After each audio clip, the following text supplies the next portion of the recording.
Right now is Shri Mathaji, and she is known throughout the world as a saint. This is the first time that I have been able to meet a saint. You're also a faith healer, or psychic healer, I guess some people call you. But when asked in a recent interview as to whether or not you were a saint or considered yourself to be a saint, you had a very unusual answer. Are you? Actually, you cannot certify yourself, isn't it, as anything. The quality of a saint is that he can make others saints. If he can make others saints, then he is a saint. Otherwise, it's just self-certification. Can you make other people saints? I think so. Yes. How would you define a saint, though? What would another person become that would make them a saint? A person who becomes a saint develops a new awareness as a result of a living process of evolution, that he becomes the spirit as described by Christ, that you are to be born again, and in that the awareness becomes actualization. It's not just mental projection, but actualization, that you become a person who is collectively conscious. You mentioned Christ, and yet you are from an Eastern country, being from India. Do you believe in Jesus Christ? Of course, he plays a very big role in your evolution. He is the gate, I said.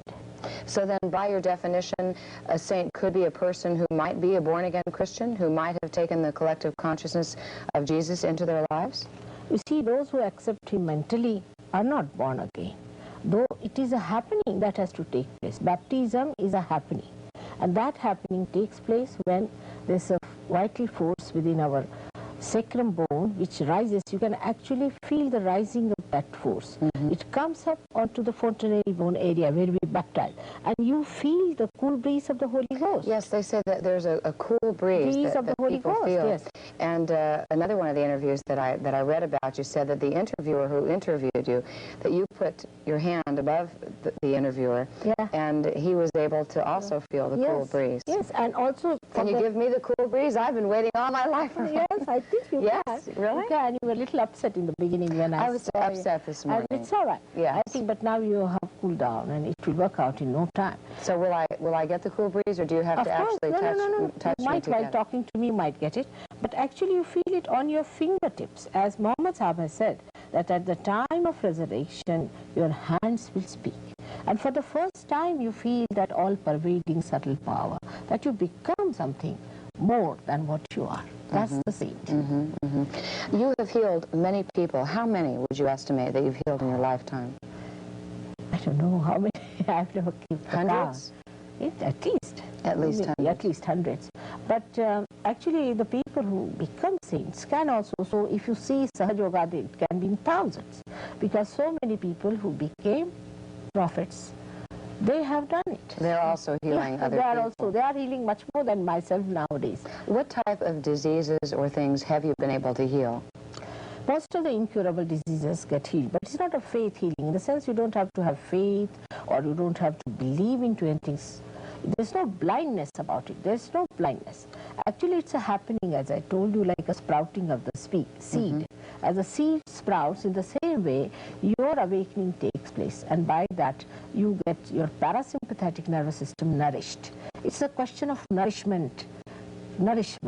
That's how it works out. You have made a lot of statements about Orthodox religion, specifically Catholicism and Protestantism. Everything. What do you feel about them? Let's hear about that on our show today. You see, are nothing but philosophies. They are just philosophies. They are words, words, and words. As Christ himself, now let's see, he said that, thou shalt not have adulterous eyes. Can you find any Christian without adulterous eyes? Rather difficult. Why? Why is it, when he said so, why is it we cannot have those innocent eyes we should have? The reason is what he said, that he is to be born again within you. And there's a specific place where Christ is awakened when this force rises. And yet, one of the articles I read said that you felt that some of the Orthodox religions were based on ignorance and extremism. So it sounded to me fanaticism, that you were being negative about them. No, not very negative. I should say as a mother that they are misled. They are misled people. Misled. Misled. You see, they just started thinking that by reading something or by praying, it will work out. You have to be connected first with God. Well, how do you get connected? Connected, God has has placed everything within you. Everything is within you, and it's only the person who is a saint who can do it. It's like a Mother Earth. What you do is to put the seed in her, and it sprouts by itself. It's your own. So it's spontaneous, it's living. There was an article from a London newspaper that mentioned that a young boy, 17 years old, had been very badly injured, almost to the point of being mangled on a motorcycle, and he was, let's say, 2 miles away from where you were, and yet he claims that he saw you come to him. He thought that you were really there. Apparently it was a vision, that you placed your hands on various parts of his body, and he was healed. The accident saw you there, but yet you were there. It's true. How is it? Can you explain that? You see, we must know that in the realm of God, all your telecommunication, television is so efficient. It works. Just like I'm sitting here, but I'm there, and I'm everywhere, as in you can see it. In the same way, in his television, they have arrangements like that, and you can work it out. It's simple. One other thing you said is that you are able to cure AIDS. How? Yes, it could be cured, because it's a what I have seen through this collective consciousness, that AIDS is caused by the combination of 3 subtle centers within us. And if these 3 centers can be nourished, it can be cured. I think one fellow got cured in London. But you also said in another interview something to the effect that if everyone became collectively conscious, or at one with you, or a saint, as you want to put it, that there would be no more homosexuality. So are you saying then that homosexuality is a negative thing? No, it is unnatural.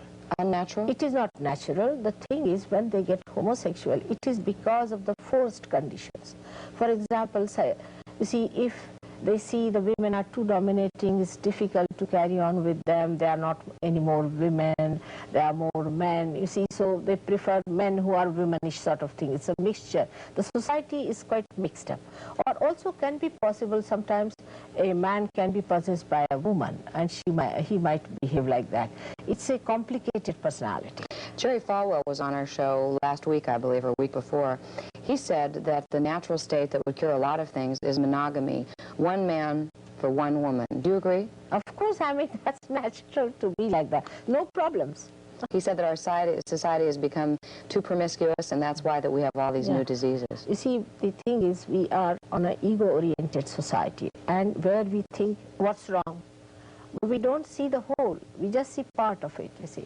And ego can never lead us to right things. Ourself is the one that gives us all the security, all the wisdom, all the guidance. And then we just become monogamous automatically. I don't have to tell. Those people who became prophets, as I said, got cured. They become monogamous. Some of them were homosexuals. They became normal people. They got married. Okay. We are out of time. I'd love to chat with you more. Some of your ideas are very, very fascinating. For those of you that would like to go and attend a free lecture, I don't know if we can call it lecture, but experience with Shri Mathaji, there are 3 meetings that she'll be available to. You'll be able to see her here in Los Angeles. First, this Saturday at the First Methodist Church on Franklin Avenue right here in Hollywood. And also then again on Monday and on Tuesday, and that's at 7 o'clock. So this Saturday, First United Methodist Church of Hollywood. Thank you very much. Thank you. Pleasure to experience you. Thank you. Okay.